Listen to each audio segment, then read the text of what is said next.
He won't introduce himself as the wrong man. He won't warn you. He won't say, "I'm going to waste your time, confuse your emotions, and leave you questioning yourself." Instead, he'll show up exactly how you've been conditioned to recognize as attractive, confident, interesting, maybe even emotionally aware. And that's where most people make their first mistake. They judge based on presentation instead of patterns. Because attraction is immediate, but character is revealed over time. And if you don't know what to look for, you don't just choose the wrong person once. You repeat the same dynamic in different forms. Most people think relationships fail because of bad luck, timing, compatibility. But if you look closer, you'll start to notice something else. The same types of men show up again and again, just with different faces. And each type follows predictable behaviors, predictable outcomes. This isn't about labeling people. It's about recognizing patterns before you get emotionally invested in them. Because once attachment forms, clarity becomes harder. You don't evaluate, you justify. And that's how people stay longer than they should. So instead of asking, "Do I like him?" the better question is, "What type of man am I dealing with?" Because that answer will tell you where this is going, long before you feel it. Type to avoid, bar 1, the potential-only man. He has ideas, plans, ambition. He talks about the future in a way that sounds compelling, almost inspiring. You can see glimpses of who he could become, and that's what pulls you in. Because you're not just connecting with who he is, you're connecting with his potential, the version of him that hasn't fully materialized yet. And at first, it feels like you're being supportive, patient, understanding. But over time, something becomes clear. The future he talks about never quite translates into the present. The actions don't match the vision. The consistency isn't there. And slowly, you realize you're investing in a projection, not a reality. This dynamic is powerful because it creates emotional attachment to something that doesn't fully exist yet. You start justifying the gaps. He's working on it. He just needs time. He's not there yet. But here's the truth. Potential is not a relationship. It's a possibility. And possibilities don't sustain connection. Behavior does. If someone consistently shows you who they are right now, but you stay because of who they might become, you're building attachment on uncertainty. And uncertainty always costs more than it gives. Because you're not experiencing the relationship. You're waiting for it to begin. Type to avoid, number 2. The emotionally unavailable man who calls it independence. He doesn't see himself as distant. In fact, he might describe himself as low maintenance, focused, or not overly emotional. And at first, that can feel refreshing. There's no drama, no intensity. Everything feels controlled, stable. But over time, that stability starts to feel like distance. Conversations stay on the surface. Emotional depth is limited. When things require vulnerability, he redirects, minimizes, or disengages. And if you bring it up, the explanation is simple. That's just how I am. This is where confusion begins. Because he's not rejecting you outright. He's just never fully opening. And that creates a constant state of almost connection. You're close, but not deeply connected. You share time, but not emotional space. And the longer you stay, the more you adapt to that limitation. You ask for less, expect less, feel less. Not because your needs changed, but because you've adjusted to what's available. But emotional unavailability doesn't become availability with patience. It becomes a ceiling, a fixed limit on how deep the relationship can go. And no matter how much you invest, you can't build depth with someone who avoids it. Because connection isn't just about presence, it's about access. And if someone keeps parts of themselves consistently inaccessible, the relationship will always feel incomplete. Type to avoid, number 3, the inconsistent man. At first, he feels exciting, unpredictable in a way that keeps you engaged. One day he's fully present, attentive, warm, invested. The next, he's distant, distracted, almost like a different person. And that contrast creates something powerful, emotional highs and lows. When he's there, it feels great. When he's not, you feel the absence, and your mind starts trying to close that gap. You analyze, you adjust, you invest more, hoping to stabilize something that refuses to stay steady. This is where people confuse intensity with connection, because inconsistency creates spikes, and spikes feel like chemistry. But chemistry built on unpredictability isn't stable. It's reactive. Over time, your emotional state starts depending on his behavior. When he shows up, you feel secure. When he pulls back, you feel anxious. And without realizing it, you become more focused on maintaining the connection than evaluating it. But real interest doesn't fluctuate without reason. Real connection doesn't disappear and reappear without explanation. Consistency isn't boring. It's foundational. And if someone can't maintain a stable presence in your life, they're not offering a relationship. They're offering an experience. And experiences don't sustain long-term connection. Type to avoid number 4, the man who avoids responsibility. Nothing is ever directly his fault. Not in an obvious way. He won't deny reality completely, but he will shift it, adjust it, reframe it just enough to avoid full accountability. If something goes wrong, there's always context, always a reason, always a way to explain his behavior without fully owning it. And at first, it can sound logical, even reasonable. But over time, a pattern forms.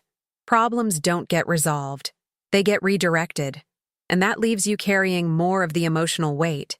You're the one bringing things up, the one trying to fix, the one adjusting. Because he never fully steps into responsibility, change never fully happens. And without accountability, there is no growth. This creates a dynamic where issues repeat, not because they're complicated, but because they're never truly addressed. And eventually, you stop expecting resolution. You start expecting repetition. But a relationship without accountability becomes unbalanced. One person evolves, the other maintains. And over time, that gap widens. Because responsibility isn't just about admitting mistakes. It's about showing, through behavior, that those mistakes won't define the future. If someone consistently avoids that step, they're not just avoiding conflict, they're avoiding growth. Type to avoid. Number 5. The validation-seeking man. He needs attention. Not occasionally, consistently. He thrives on it. Whether it's from you, from other people, or from external environments, there's a constant pull toward being seen, recognized, admired. And in the beginning, this can feel like confidence. He's social, engaging, charismatic. People respond to him. But over time, the pattern becomes clearer. His sense of self isn't stable. It's dependent. Dependent on reactions, on feedback, on external validation to maintain internal balance. And that creates a subtle but important problem. Because if someone relies on outside attention to feel secure, they will continue seeking it, even when they're in a relationship. Not always in obvious ways. Sometimes it's harmless. Sometimes it's not. But the core issue remains. You're not the source of his stability. You're one of many inputs. And that means your connection competes with everything else that feeds his sense of self. Over time, this can leave you feeling like you're never quite enough. Not because you're lacking, but because his need isn't limited. And relationships don't function well when one person is constantly looking outward for what should be grounded internally. Because attention can be given by anyone. But stability has to come from within. Type to avoid number 6. The control-oriented man. At first, it doesn't feel like control. It feels like care. He has opinions about what you should do, how you should act, who you should spend time with. And in the beginning, it can even feel flattering. Like he's invested, like he's paying attention, like he wants to protect what you have. But over time, that influence becomes direction, then expectation, then pressure. Subtle at first. He questions your choices, suggests better alternatives, makes small comments that slowly reshape your behavior. And without realizing it, your decisions start factoring him in more than yourself. You adjust to avoid friction. You explain things you never used to explain. And slowly, your independence starts shrinking. This isn't always loud or aggressive. In fact, the most effective control is quiet. It doesn't demand, it guides. But the outcome is the same. Your autonomy decreases while his influence increases. And the longer this dynamic continues, the harder it becomes to separate what you actually want from what feels expected. But a healthy relationship doesn't require control to maintain stability. It allows freedom without fear. Because real connection isn't about managing someone, it's about trusting them. And if someone consistently needs to shape your behavior to feel secure, the relationship isn't built on trust. It's built on control. Type to avoid figure 7, the man who only shows up when it's convenient. He's not completely absent. That's what makes it confusing. He shows up, just not consistently, when it fits his schedule, his mood, his availability. And when he does, he can be fully present, engaging, attentive, enough to make the connection feel real again. But the pattern doesn't hold. There are gaps, delays, periods where you don't hear from him, don't see him, don't feel his presence. And when you question it, there's always a reason. Work, stress, timing, life, and those reasons might even be valid. But the pattern remains unchanged. You're not integrated into his life. You're inserted into it when it's convenient. This creates a one-sided rhythm. He engages when he wants. You adjust when he disappears. And over time, you start organizing your expectations around his inconsistency. You accept less time, less effort, less presence, because that's what's available. But relationships aren't built on convenience. They're built on prioritization. And if someone consistently fits you into the margins of their life instead of the structure of it, that's not a temporary phase. That's a reflection of where you stand. Because people make time for what they truly value.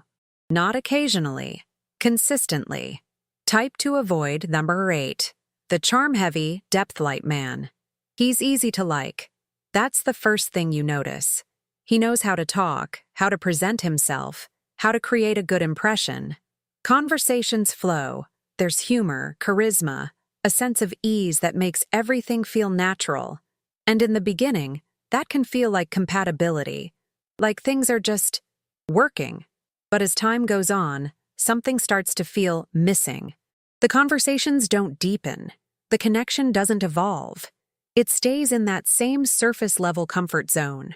And while that can feel good temporarily, it doesn't create stability.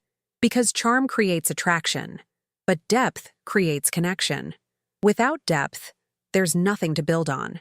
You can spend time together, enjoy moments, share experiences, but when it comes to understanding each other on a deeper level, there's a gap. And that gap becomes more noticeable over time, especially when real life enters the picture. Challenges, decisions, emotional complexity, because those moments require more than personality. They require substance. And if someone relies on charm to carry the connection, the relationship can feel good without actually going anywhere. But long-term connection isn't sustained by how easy it is at the surface. It's sustained by how strong it is underneath. Types you should seek: the grounded, the consistent, and the emotionally available man. Now here's the shift. It's not just about what to avoid, it's about what actually works. Because once you remove the patterns that drain you, a different kind of dynamic becomes visible. The grounded man doesn't rely on potential. He operates in reality. What he says aligns with what he does. There's no gap to interpret. The consistent man doesn't create emotional spikes. He creates stability. His presence doesn't fluctuate based on mood or convenience. It holds. And over time, that stability builds trust without effort. And the emotionally available man doesn't avoid depth. He engages with it. He can communicate, reflect, and connect beyond the surface. Not perfectly, but genuinely. These 3 traits change everything because they remove confusion. You're not guessing, not analyzing, not trying to decode behavior. You experience the relationship as it is, not as you hope it will become. And that clarity creates something most people don't realize they're missing: peace. Not boredom, not lack of excitement, but a steady sense of emotional safety that allows the connection to grow without constant tension. And once you experience that, the patterns you use to tolerate become obvious, because the right dynamic doesn't need to be justified. It makes sense on its own. If you recognized any of these types, whether from your past or your present, don't ignore that awareness. Comment below which one stood out to you the most. And if you want more breakdowns like this, patterns, psychology, and how to actually see people clearly, make sure to subscribe. Because the next thing we're going to break down might completely change how you choose who you let into your life.